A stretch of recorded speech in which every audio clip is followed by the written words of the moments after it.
Elektrinis keturatis HS650. Elektrinis keturatis HS650 yra labai panašus kaip MS03 triratis, tik turi 4 ratus. Techninės specifikacijos identiškos: 1000 W variklio galingumas, 20 Ah talpos baterija, nuvažiuosite iki 50 km atstumą ir įsibėgėsite iki 25 km/h greitį. Elektrinis keturatis turi 16 colių ratus, yra manevringas ir stabilus. Dėl jūsų patogumo įrengta rankų atramos ir reguliuojama sėdynė. Turi trumpasias šviesas ir ilgasias šviesas. Vairuojant lengvai galėsite reguliuoti pavaras, visą informaciją sekti prietaisų skydelėje, taipogi įjungti, išjungti tolimas šviesas, įjungti posūkį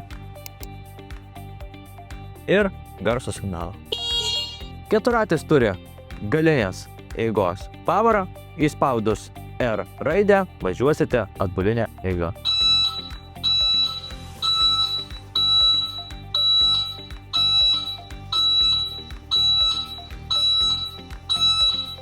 Turi daiktadėžę, į kurią lengvai tilps vandens buteliukas, jūsų telefonas ir kiti smulkūs asmeniniai daiktai.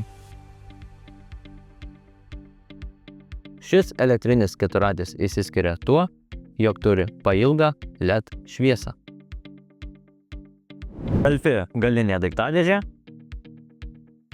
Antra daiktadėžė yra po sėdynė.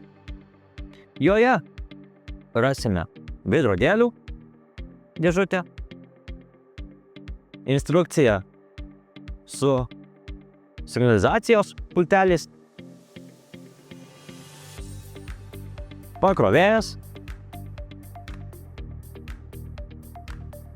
ir elektrinio keturačio sertifikatas, su kuriuo galėsite registruoti šią elektrinę transporto priemonę regitroje.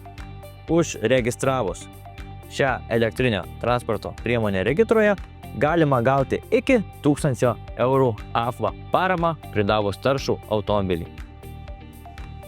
Jeigu ieškote patogaus ir komfortiško elektrinio keturačio, rinkitės HS650 modelį. Visą elektrinio transporto asortimentą ir detalę informaciją rasite mūsų elektroninėje parduotuvėje haustera.lt. Taip pat galite kreiptis į mus elektroniniu paštu info@haustera.lt arba paskambinę mums telefonu 0666 08 027. O jei norite pamatyti gyvai, atvykite pas mus į Alytų ir išbandykite jį patys.